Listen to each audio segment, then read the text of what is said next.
Donc, Rabba, il voulait assimiler l'interdiction de manger l'œuf à Achana.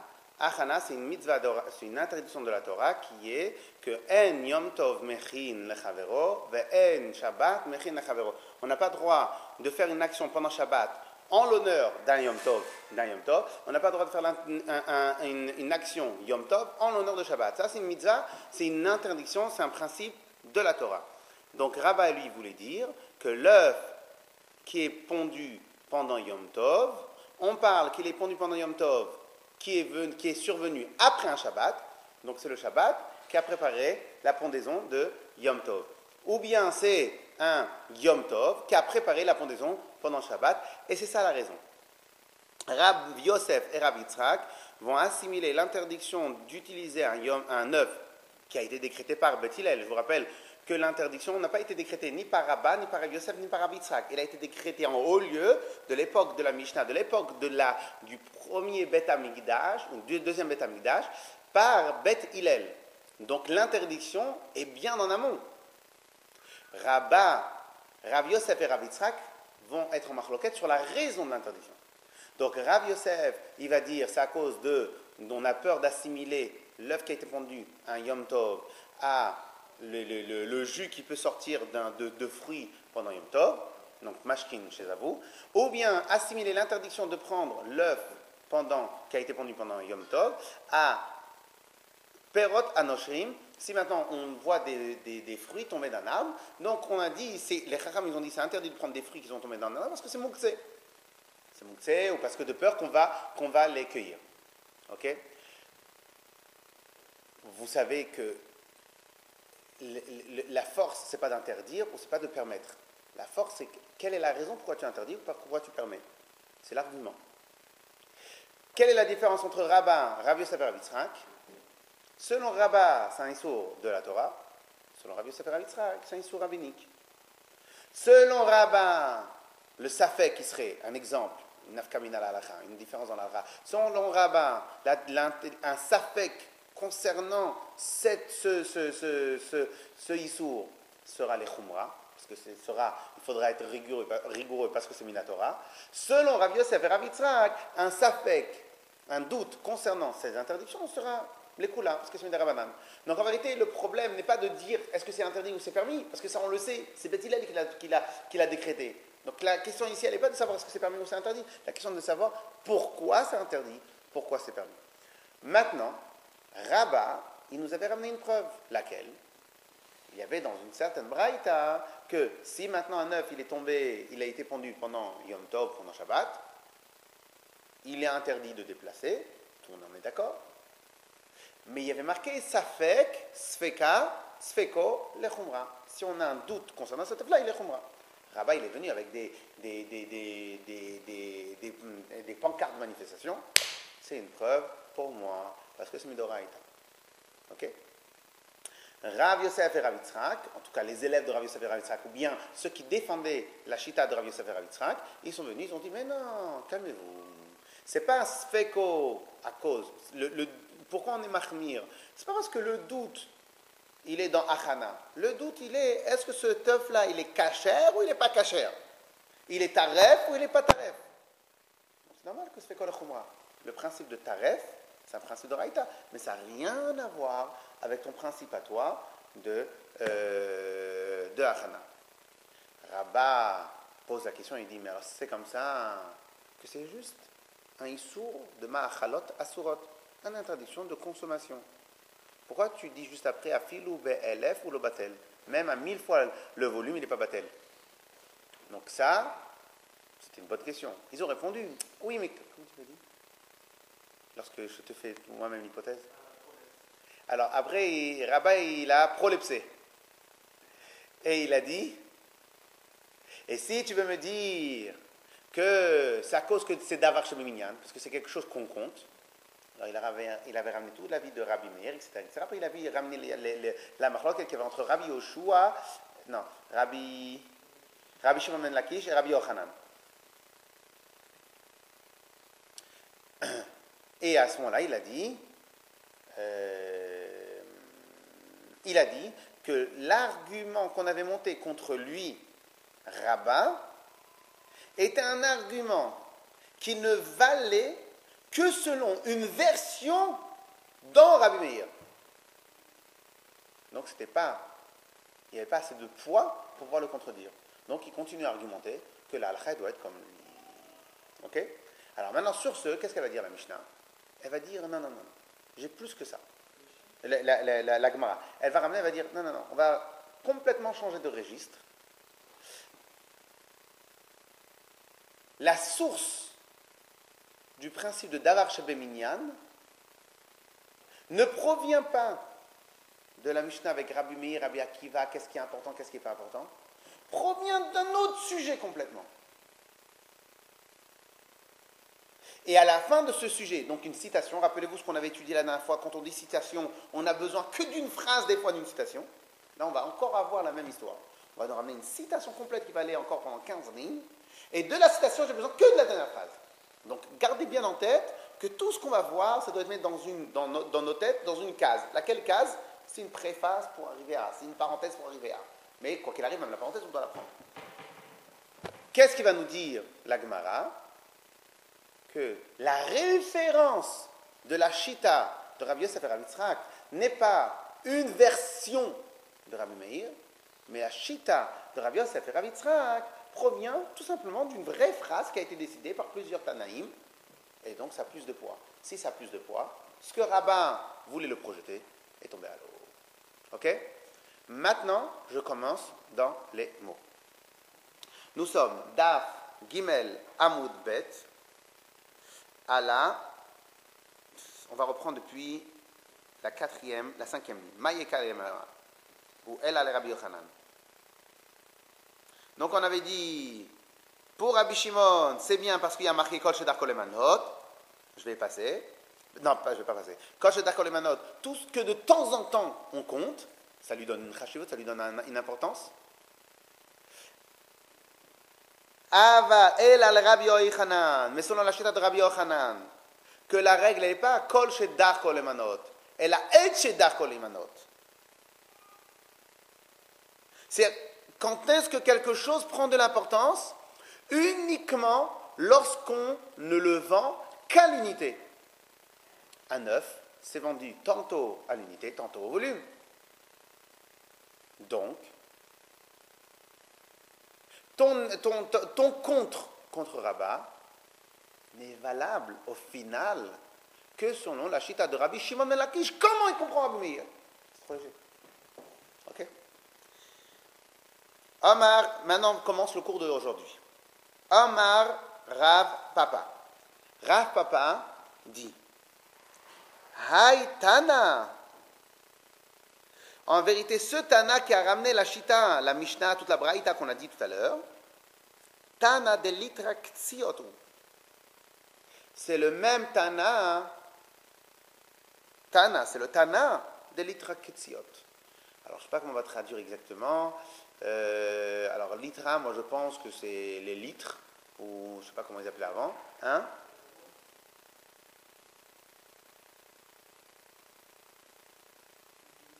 Voilà. Il dit comme ça de Litra? Bon, alors a priori, comment avant il faisait? Avant, a priori, les figues, ça devait être vraiment un repas ou un goûter ou quelque chose vraiment qui était important à l'époque. Donc, qu'est-ce qu'il faisait? Il venait, il tassait toutes les figues ou des figues, il les vendait au kilo, mais en tant que gâteau. Pas en tant que gâteau, mais tellement il est pressé qu'à la fin, toi, tu te ramenais à la maison avec, je ne sais pas moi, un gros morceau de figue bien truc. Toi, tu venais, tu les coupais, tu les prenais, tu les mangeais à la maison. Ok? Alors, je ne sais pas exactement comment était le procédé de fabrication, mais comme ça, il parle. Donc, au final, c'était quasiment je ne sais pas comment. Voilà. C'est-à-dire ça devenait tout d'un coup, c'est-à-dire quand tu rentrais à la maison, tu n'allais pas prendre figue par figue. Tu venais, tu coupais. Mais c'était vraiment quelque chose, quoi. C'est comme si maintenant, aujourd'hui, on va dire, je ne sais pas moi, qu'est-ce qu'on peut te comparer aujourd'hui? Bah, déjà, c'est sûr, parce que les figues, c'est nourrissant, mais a priori, les figues, on devait les trouver partout. Et qu'est-ce qu'on pourrait comparer aujourd'hui? À quoi on pourrait comparer ça? Alors, je ne sais pas si on peut comparer ça. On va comparer ça à des des sésames avec du miel. Donc au final, à l'époque, ils prenaient tout ce genre de trucs, ils faisaient, et je ne sais pas comment appeler ça, on va appeler des gâteaux de figues. Ok. Alors maintenant, regardez. Detnan, car nous avons enseigné, pardon, des Hamar, que lui il a dit, Kol davar sheminyan, toute chose qu'on a l'habitude de compter, pas uniquement comptable. Kol davar, pas et shedachol emanot, Kol davar sheminyan, toute chose qu'on compte. Afilu bederabanan lo batil. Même si l'interdiction n'est qu'une interdiction de Rabbanan. Un exemple.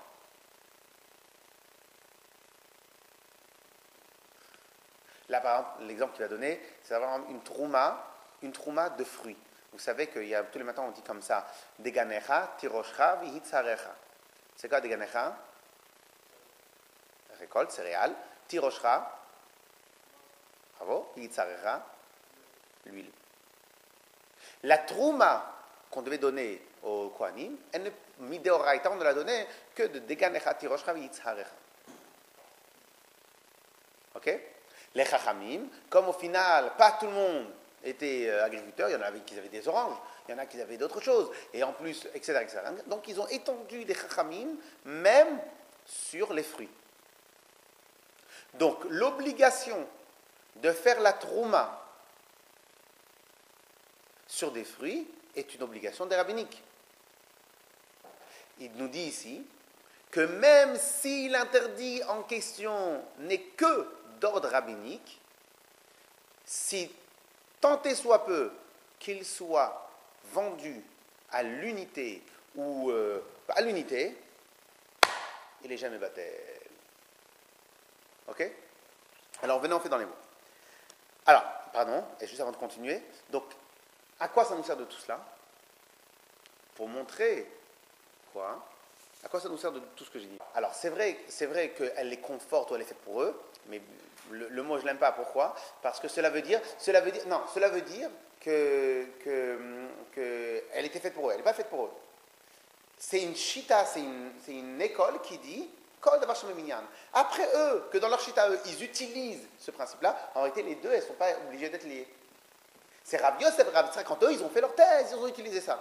C'est pas qu'elle est faite pour eux. Eux, c'est pas des petits rigolos, Rav Yosef et Rav Yitzhak. Donc, en final, eux, ils tiennent. Pourquoi, moi, maintenant? Parce que, ici, on n'est pas en train de jouer entre des Dieu préserve, des responsables politiques, qui font des pirouettes toute la journée. Eux, quand ils te disent, non, ici, on parle de Safek Terefa, c'est qu'avant d'ouvrir leur bouche, c'était, à l'époque, quand il y avait le Rav qui donnait le cours, comme ça, c'est marqué dans le Rama, vous pouvez regarder, quand le Rav donnait le cours, il y avait tout plein de gens, parce que c'était la yeshiva, c'était un moment important. C'est comme si quand là-bas, il y avait les roches yeshiva, c'était presque comme si vous disiez un beddin à chaque fois qu'il faisait un cours. Pourquoi? Parce que c'est de ce qu'il parlait que sortait la halakha. Donc lorsque maintenant que c'était quoi le seder, il y avait le roche yeshiva qui était là, avec un ou deux, ou en tout cas lui tout seul. Après, devant, il y avait les meilleurs élèves. Les élèves un peu moins élevés, ils étaient encore un peu derrière. Les élèves un peu encore élevés, ils étaient encore derrière. Ils étaient encore derrière. Lorsque maintenant, les tout nouveaux élèves, ils étaient derrière. Lorsque le gars, il montrait de par ses réponses, de par ses arguments, de par la manière comment il montre ou il étudie, alors on le faisait avancer un tout petit peu plus en avant. Donc t'imagines, pour être Rav Yosef, Rav Yitzhak, il faut avoir passé le chasse plusieurs fois, il faut avoir étudié plusieurs fois, il faut avoir connu, il faut avoir posé des questions, il faut avoir argumenté, il faut avoir travaillé, il faut avoir réfléchi, etc. C'est pas un terme comme ça que je dis Rav Yosef Rav Yitzhak. Donc lorsque maintenant Rav Yosef Rav Yitzhak, ils ont répondu non, pas de Sfek Trefa. C'est pas maintenant qu'ils viennent d'y penser. À la base, c'était dans leur tête à eux. C'est pour cela que maintenant ils en parlent, ok? Donc lorsque maintenant ils ont dit, nous tiens que Kol davar sheminyan, ils connaissaient déjà cette halakha. C'est nous qu'on tâte. C'est nous qu'on tâte pour essayer de voir exactement quelle est la profondeur de leur raisonnement ou comprendre quelle est la profondeur de leur raisonnement. Mais eux, ils le savaient déjà. Donc au final, ce n'est pas des pirouettes qui font pour échapper aux questions de Rabat. C'est Rabat qui était très grand, et Rav Yosef et Rav Yitzhak qui étaient aussi très grands. Et ils sont en train de faire des joutes de Torah, en train de voir comment va décider la halakha. Okay? Et donc, puisque maintenant Rav Yosef et Rav Yitzhak ils vont ramener, en tout cas les élèves vont ramener pour Rav Yosef et Rav Yitzhak la chita d'un Tana qui argumente fortement ou qui tient fortement que Kol Davar Shebeminyan, toute chose qu'on compte, Afilu Beisur de Rabbanan, même lorsque c'est seulement et uniquement Isur de Rabbanan, Afilu Be'elef lo batel, même à 1000 fois son volume n'est pas batel, donc ça c'est sûr et certain que ça va renforcer Rabbi Yosef et Rabbi Yitzhak. Mais eux ils avaient déjà pensé, c'est nous qu'on tâte.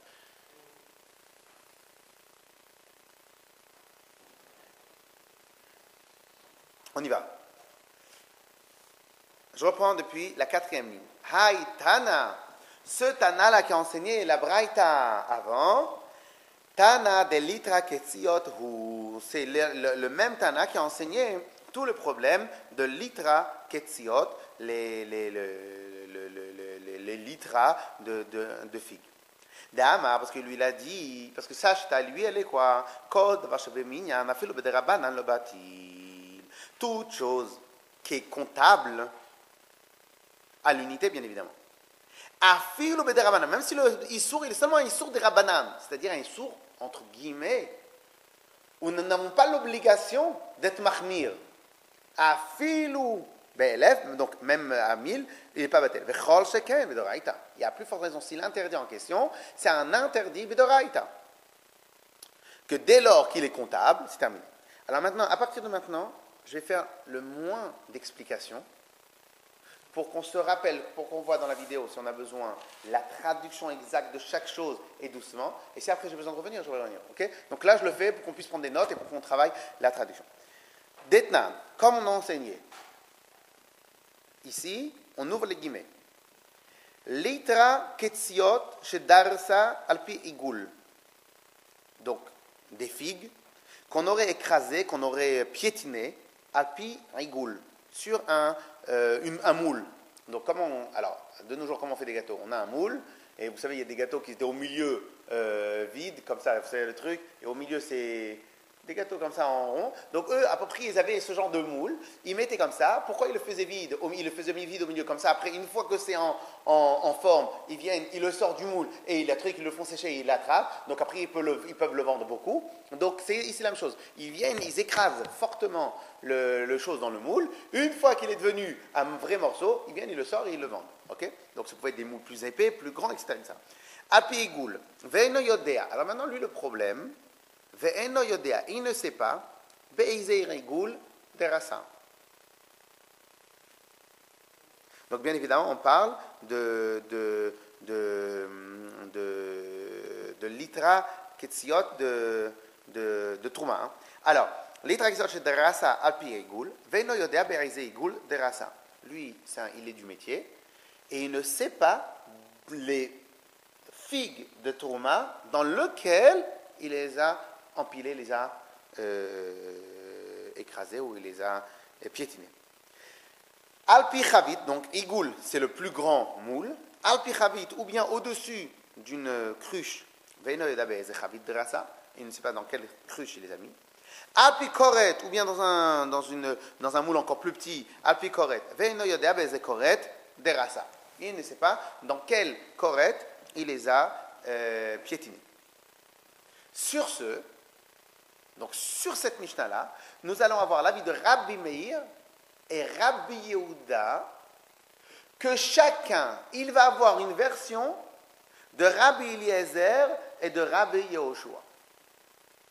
Rabbi Meir va avoir une version de Rabbi Eliezer et Rabbi Yehoshua, et Rabbi Yehuda va avoir une autre version de Rabbi Eliezer et Rabbi Yehoshua. Et à la fin, vous allez voir comment la halakha a été décidée. Rabbi Meir Omer. Rabbi Meir, il dit.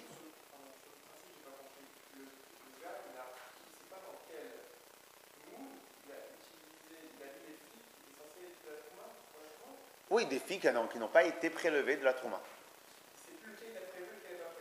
Non. A priori, il y avait des figues de Trouma, donc ça, il est obligé de les donner au Kohen.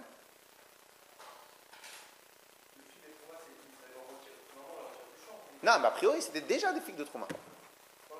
Oui. Alors, lui, il avait des figues de Trouma, et il avait des figues Chol. Et donc, les figues Chol, c'est pour les gens, les figues de Trouma, c'est pour les Kohanim. Non, on ne peut pas faire ça, c'est dans Maaser Sheni. Dans Maaser Sheni, on vient, on prend l'argent, mais dans la Trouma, c'est la Trouma. La trouma, c'est la trouma. La trouma, elle est kadosh. Celui qui le mange, il est chayav mita b'idei shamayim. Alors, comme c'est b'idei rabanan, il n'est pas chayav mita b'idei shamayim. Mais une trouma midoraita, la personne qui ne donne pas au Kohen, il est chayav mita b'idei shamayim. Oh, pardon.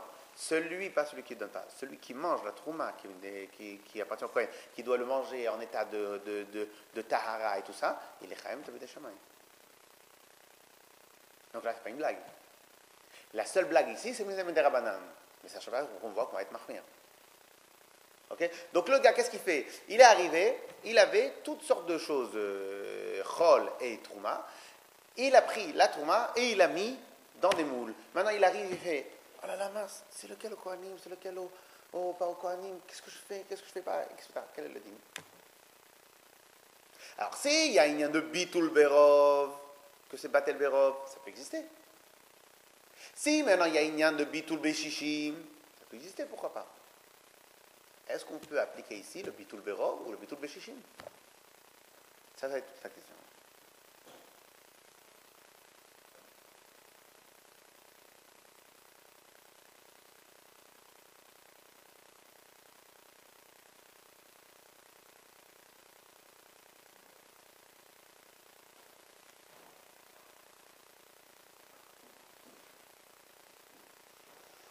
On fera après peut-être Rashi, si vous voulez. Hein? Comme ça on avance un peu dans l'étude. Ok? Alors on y va. Alors je fais dans les mots. Rabbi Meir, il dit 2 points. Pas ouvrir les guillemets parce qu'on est déjà dans les guillemets. Donc 2 points. Voilà ce que je dis. Que lorsqu'ils ont discuté de cela, Rabbi Eliezer et Rabbi Yoshua, Rabbi Eliezer il dit Ro'in et a elionot keilu en perudot.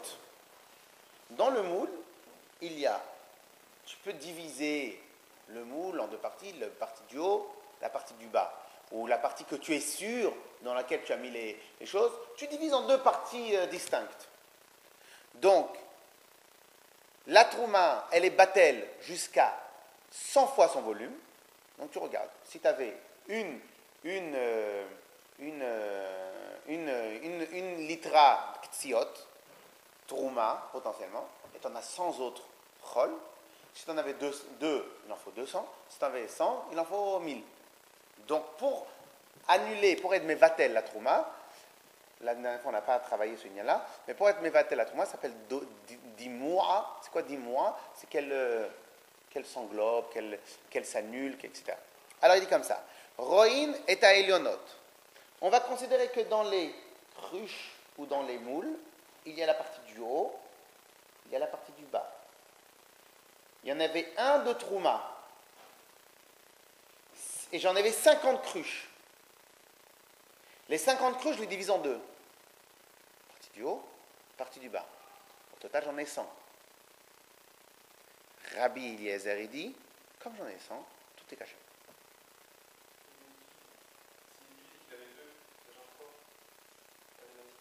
Regardez Rashi.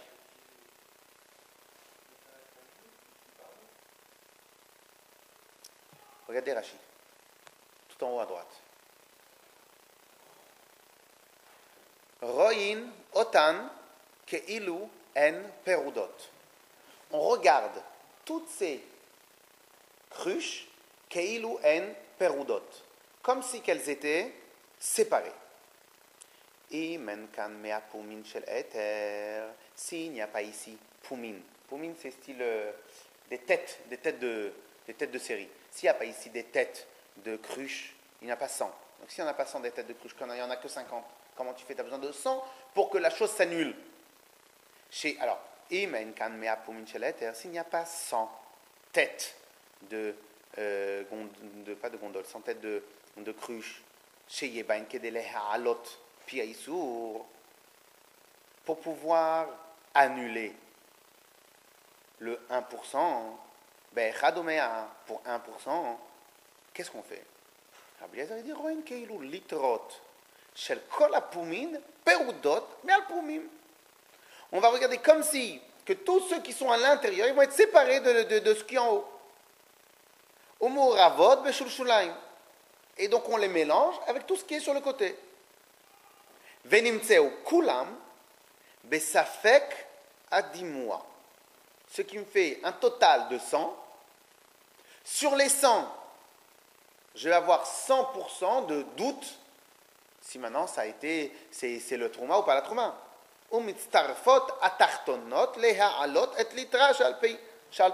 Et celles qui sont en dessous vont s'associer au calcul général comme si qu'on avait 100. Mais c'est une blague là ce que tu me fais. C'est une blague. Tu me sépares les deux, tu me calcules. Réponse, dernière ligne de Rashi. Deoil ou trumat perot de rabanan, makilim beha'ala'atam. Puisque c'est des rabanan, vas-y. L'essentiel, c'est qu'on a respecté les grandes lignes. C'est quoi les grandes lignes? 100 pour 1 à 1%. Vas-y. On l'a fait. Mais quand même, c'était tous dans le même keli. C'est des rabanan. C'est des rabanan. En plus, tu as 50%. Laisse tomber. C'est des rabanan, le mikil. Rabbi Eliezer. Rabbi Yoshua, il dit, je suis d'accord qu'on peut être mekil, mais pas à ce point-là. Alors, on va regarder, on garde un doigt sur Rashi et un doigt dans la Gemara. Je reprends dans la Gemara. Rabbi Yoshua, il dit, Im yesh sham mea pumin, s'il y a là-bas 100 têtes ya'alou, là je suis d'accord, on annule le 1 contre les 100. Et sinon, je suis d'accord qu'on sépare. Mais tous les hauts des têtes sont interdits, tous les bas seront permis. Toi, tu sais que tu l'as mis en haut. Toi, tu sais que le fruit de Trouma, il est en haut. Bon, alors tu ne peux pas, pour annuler, séparer le haut du bas, pour annuler. Mais bon, ici, je ne te demande pas d'annuler. Tout le bas, c'est sûr qu'il n'y a pas de Trouma. Lui, il savait que c'était en haut. Ça ne change pas tellement dans le calcul. Ça nous fait comprendre un tout petit peu mieux. Alors, ce n'est pas mélangé à 100%, ça nous fait quand même comprendre un tout petit peu mieux le calcul de Rabbi Eliezer, mais ça ne permet pas spécialement pourquoi tu coupes un keli en deux pour dire le bas. Donc, au final, lui, Rabbi Eliezer, qu'est-ce qu'il voulait dire? Il voulait dire que la cruche, tu la divises en deux. La cruche, tu la divises pas en deux. Dans la chala, c'est tout le keli qui se rassemble. Pourquoi tout d'un coup tu vas la diviser en deux?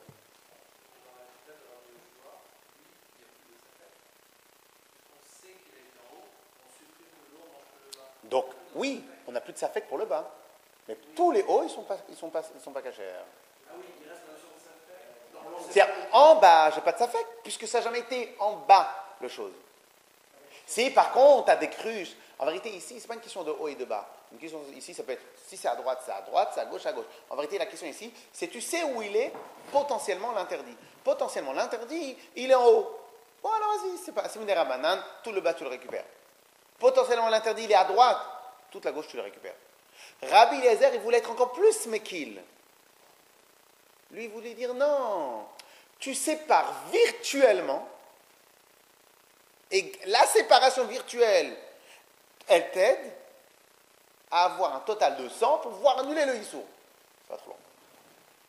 Que tu sépares virtuellement, et le haut, il devient un sourd, parce que tu sais que c'est en haut, tu ne sais pas lequel reconnaître, et que le bas c'est permis, parce que le bas, tu sais que ça n'a jamais été interdit, c'est une chose. Mais de là, utiliser le bas et le haut en les séparant, arriver à 50, plus 50, ça fait 100, pour pouvoir diviser celui qui est en haut à droite, ça c'est la chita de Rabbi Meir. Ok?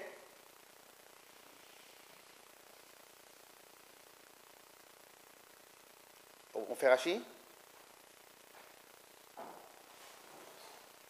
Rabbi Yoshua il dit, dans Rashi, Rabbi Yoshua Omer, Im yesham mea pumin shel eter, s'il y a 100 têtes de permis,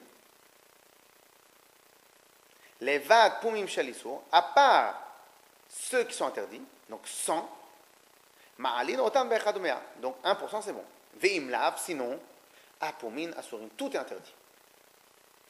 Par contre, il te dit, quand je t'interdis tout,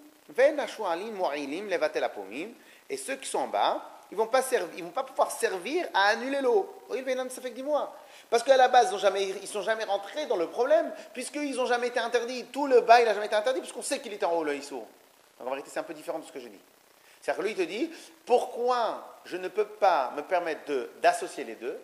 Parce que tu associes ce qui, à la base, a été mêlé à l'interdit. Ce qui, en bas, ça n'a jamais été mêlé à l'interdit. Pourquoi tu veux rajouter? C'est comme si maintenant j'ai 10 casseroles différentes. Le pas caché les rentre dans une casserole, tu vas dire, oui, mais si au final vous te disent, excuse-moi, là, ici, il n'y a pas eu de Issour. Donc lui, il veut dire, comme le bas, on sait que le bas n'est jamais rentré dans le safek, parce que c'est en haut, donc le bas, tu l'oublies. Si en haut, tu en as 100, ça marche. Si en haut, tu en as 99, ça marche. Ça, c'est la chita de la machloket entre Rabbi Yoshua et Rabbi Eliezer, selon l'avis de Rabbi Meir. Rabbi Yehuda, il dit, non. Rabbi Eliezer Omer, im yesh sham mea pumin, ya'alu.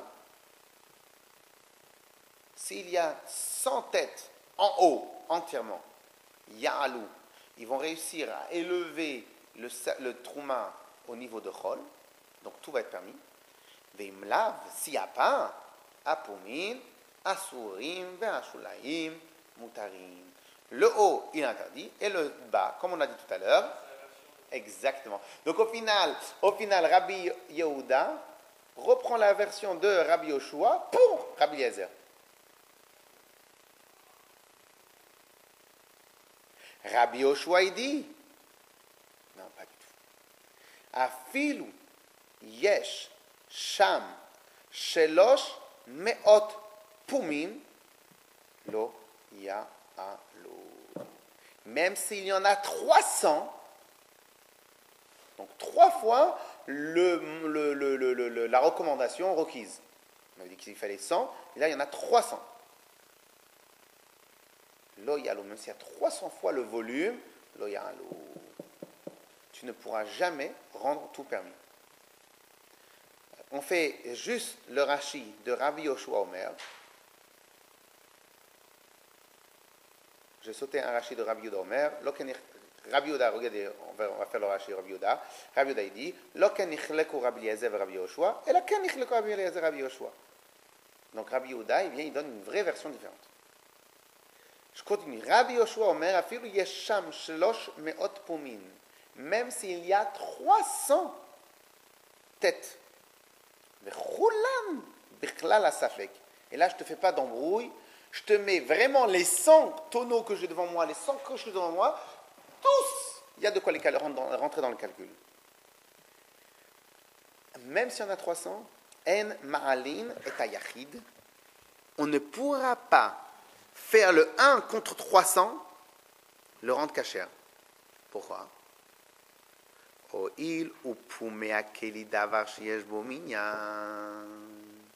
Puisque les Pumeakeli, les têtes de gondole, c'est d'avoir chez Minyan. S'il vous plaît, je pourrais avoir un gâteau? S'il vous plaît, je pourrais avoir comme une gousse d'ail. Vous voyez les gousses d'ail? Je peux avoir une gousse d'ail? Je peux avoir une gousse de Teinim? Est-ce que je peux avoir un gâteau de Teinim? On dit c'est d'avoir chez Minyan. Puisque maintenant c'est d'avoir chez Minyan, alors que quelque part c'est du volume, tu pourrais aussi le faire en poids. Oui, mais tu fais aussi en volume. Tu fais aussi en l'unité. Et qu'est-ce qu'il dit? Kivan,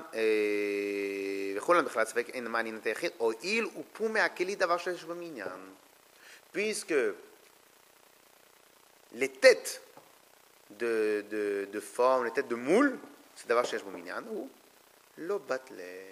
Ils ne sont pas battels.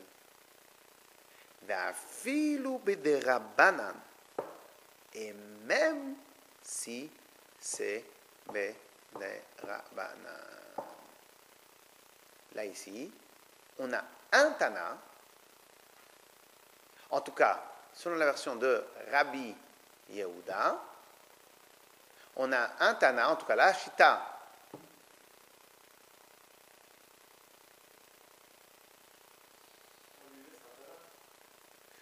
Rabbi Yehuda, c'est un Tana, Rabbi Meir aussi, c'est un Tana, et Rabbi Yoshua et Rabbi Eliezer aussi, c'est des Tanaïm. Non, mais juste un petit problème, après je vous dis, c'est quoi le problème, ok? Alors, Divrei Hakol Ya'alu. Pardon. Ensuite, point. Derasa berigoul.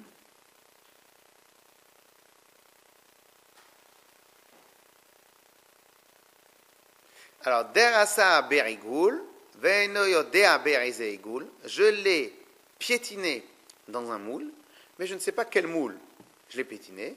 Divrei akol, ya'alou. Selon la chita de tout le monde, ya'alou, s'il y a 100%, 100 contre 1, tout est moutard. Point. Fermez les guillemets.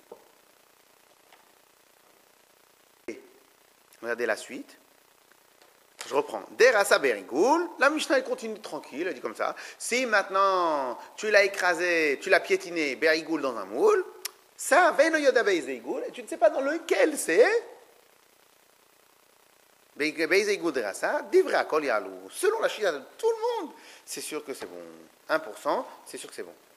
Bien, on lui saute dessus. Point, fermez les guillemets. Donc, avant de continuer, vous avez remarqué que la Mishnah elle a été assez longue. Ça s'arrête, les guillemets ils se ferment à divrei akol ya'alou, et ça avait commencé depuis l'itra. Ok?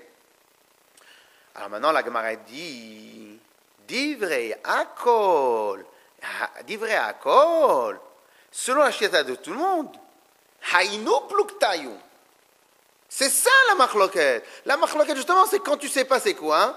Un, il va te dire que tu prends seulement le haut, et tu le sépares du bas, et tu vas compter 100 à partir de là. L'autre va te dire, non, le bas, il n'a jamais été compté dans le Issour, donc tu vas regarder que le haut. L'autre va te dire que le bas, il n'a jamais été rentré dans le Issour, donc tu vas compter que le haut. La quatrième version, elle te dit, comme c'est d'avoir choubé mignam, c'est batel. C'est pas batel. Mais ta dernière phrase, si ça a été piétiné, tu ne sais pas où est-ce que ça a été piétiné, donc divrei akol selon la vie tachita de tout le monde, ya'alou, elle ne veut rien dire cette phrase-là, puisque c'est justement ça la machloket. Pour cela, il te dit, Amar Rav Papa, Achikama. Rav Papa, il est venu, il dit Achikama. Alors, le mot Achikama, c'est la traduction, c'est la phrase qui veut dire, non, on reprend tout, efface. Bien, je t'explique ce qui a été dit. Donc le Achikamar, il va revenir sur la dernière phrase de la Mishnah pour nous l'écrire différemment. Amar Rav Papa. Rav Papa, c'est un Tana ou un Amora? Bravo, pourquoi? Bravo.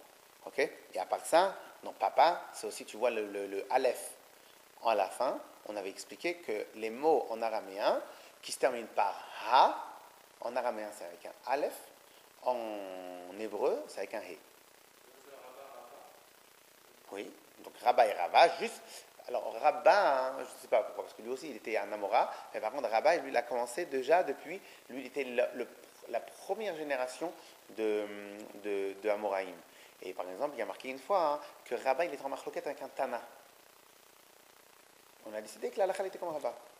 On a demandé, mais Rabba, il a machloket avec un Tana. Oui, mais Rabba, Tanahu ou Palig. Lui, il est comme un Tana. Il a le droit d'être en machloket. C'est normal.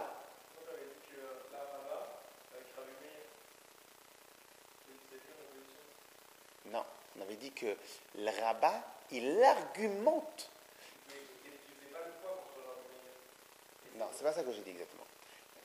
Que ce soit Rabba, Rabbi Yosef, Rabbi Tzrak, eux, ils ne sont là que pour donner la zvara, l'argument du psak din de Beth Hillel.